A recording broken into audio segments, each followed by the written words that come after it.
Hello to all our lovely viewers. I, Hiteshi. And I, Kungi, welcome you all to your own channel, Explorer on the Way.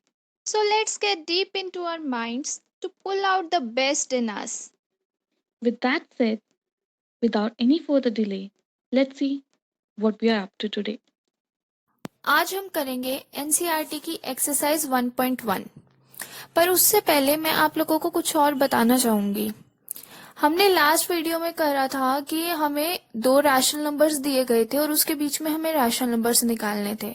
तो हमने एक question करा था जिसमें हमें सिर्फ एक ही रैशनल नंबर निकालना था और हमने दो क्वेश्चंस करे थे जिसमें हमें 5 रैशनल नंबर्स निकालने थे। बट ऐसा जरूरी तो नहीं है ना कि आपको सिर्फ 1 या 5 रैशनल नंबर्स निकालने के लिए ही कहा जाए। ऐसा भी हो सकता है कि आपको 2 रैशनल नंबर्स दे दिए जाएं और आपको कहा जाए कि उनके बीच में 10 रैशनल नंबर्स निकालिए या फिर 100 रैशनल नंबर्स निकालिए। तो इन शॉर्ट मैं आप लोगों को ये बताना चाहती हूँ कि अगर हमें कोई भी दो रैशनल नंबर्स दिए जाएं तो हम उनके बीच में इनफाइनाइटली मैनी रैशनल नंबर्स निकाल सकते हैं।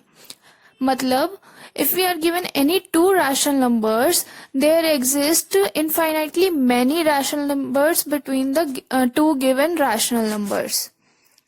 कोई भी दो रैशनल नंबर्स अगर हम ले लें तो उनके बीच में infinitely many rational numbers exist करते हैं। चलिए तो अब हम एक्सरसाइज 1.1 स्टार्ट करते हैं। तो हमारा फर्स्ट क्वेश्चन है, is zero a rational number? Can you right it in the form p by q where p and q are integers and q is not equals to 0? तो इस question में सबसे पहले हमसे ये पूछा गया है कि क्या जीरो एक रैशनल नंबर है। तो हम ऑलरेडी पढ़ चुके हैं कि जीरो होल नंबर होता है और होल नंबर्स रैशनल नंबर्स होते हैं। तो हम क्या लिखेंगे, yes zero is a rational number. Rational number होगा ना जीरो।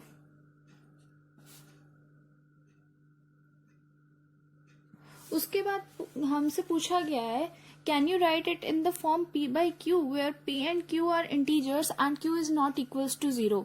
तो क्या हम जीरो को p by q की फॉर्म में लिख सकते हैं such that p और q इंटीजर्स हो और q not equals to 0? तो अगर हम जीरो को 0/1 लिख दें, हम लिख सकते हैं ऐसे। तो 0 इज इक्वल्स टू 0/1 होता है, तो हम 0/1 लिख सकते हैं। यहाँ पे p की वैल्यू हो गई हमारी 0 और q की हो गई 1। अब p और q इंटीजर्स हैं और q नॉट इक्वल्स टू 0 है, तो हम 0 को p by q की फॉर्म में लिख पा रहे हैं।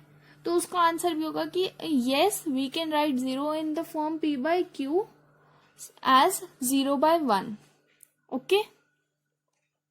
अब क्वेश्चन 2 है, find 6 rational numbers between 3 and 4। अब हमें 3 और 4 के बीच में 6 रैशनल नंबर्स निकालने हैं। तो जो हमने 3 मेथड्स पढ़े थे आप उसमें से कोई भी यूज कर सकते हो, पर मैं यहाँ पे थर्ड मेथड यूज करूंगी। तो हमें 3 और 4 के बीच में निकालने हैं। तो हम क्या करेंगे, 3 को 10 से मल्टीप्लाई और 10 से ही डिवाइड। सिमिलरली 4 को भी 10 से मल्टीप्लाई और 10 से डिवाइड। तो हमारे पास क्या आ गया, 30/10 और 40/10। अब हमें 6 रैशनल नंबर्स निकालने हैं 30/10 और 40/10 के बीच में। तो कौन से हो जाएंगे वो, 30 और 40 के बीच में कोई भी 6 नंबर्स लिख देंगे हम।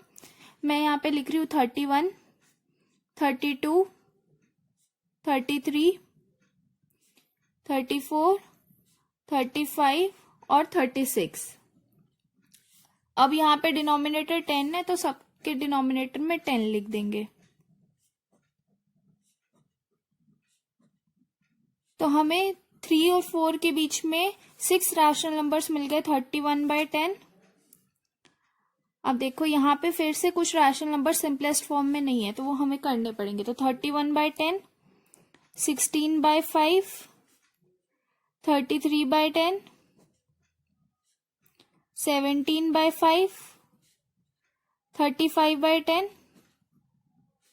और 18/5। तो हमें ये 6 रैशनल नंबर्स मिल गए between 3 and 4। Question 3. Find 5 rational numbers between 3/5 and 4/5. तो अब ये क्वेश्चन भी सेकंड क्वेश्चन की तरह ही होगा. इसमें हमें 3/5 और 4/5 के बीच में 5 रैशनल नंबर्स निकालने हैं. तो सबसे पहले तो हम 3/5 को 10 से मल्टीप्लाई और 10 से ही डिवाइड कर देंगे.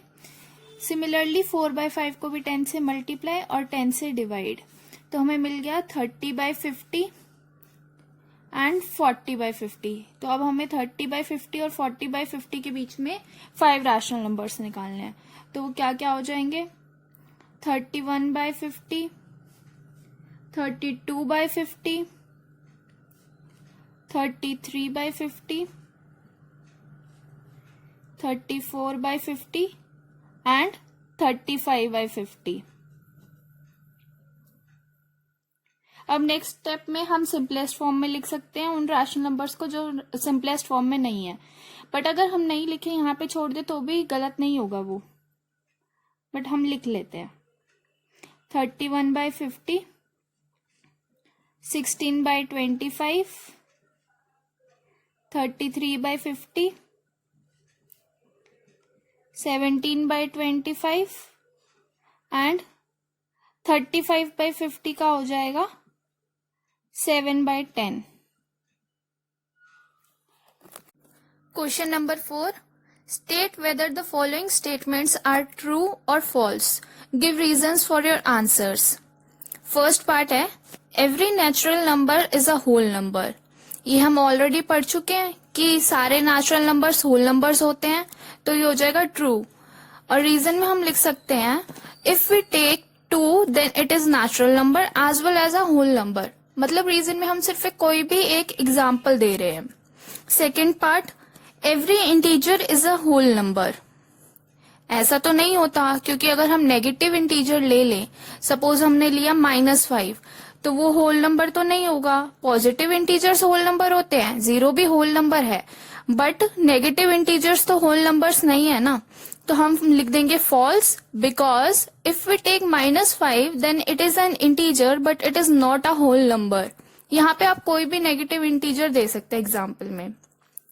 थर्ड पार्ट है every rational number is a whole number. तो सारे रैशनल नंबर्स होल नंबर्स हो क्या, ऐसा जरूरी है? नहीं. सारे होल नंबर्स तो रैशनल नंबर्स होते हैं, बट जरूरी नहीं है कि सारे रैशनल नंबर्स होल नंबर्स हों. फॉर एग्जाम्पल अगेन अगर हम कोई नेगेटिव इंटीजर ले लें तो वो होल नंबर तो नहीं होता बट रैशनल नंबर है. या फिर अगर हम 5/2 ले लें तो वो भी रैशनल नंबर तो है बट होल नंबर नहीं है. तो ये स्टेटमेंट हो गई फॉल्स. रीजन में फिर से कोई भी एग्जाम्पल दे देंगे, कोई नेगेटिव इंटीजर का दे देंगे, या फिर जैसे 5/2 है तो चाहे नेगेटिव इंटीजर्स ले चाहे 5/2, वो रैशनल नंबर तो है बट होल नंबर नहीं है. अच्छा, फर्स्ट पार्ट के रीजन में हम ये भी लिख सकते हैं कि वो स्टेटमेंट ट्रू इसलिए है क्योंकि collection of whole numbers contains all the natural numbers. तो ये रीजन लिखना बेटर रहेगा, क्योंकि हम एग्जाम्पल मेनली तब देते हैं जब कोई चीज फॉल्स होती है, बट वो स्टेटमेंट तो ट्रू है ना, तो हम ये वाली रीजन लिखेंगे. Thank you so much for watching this video.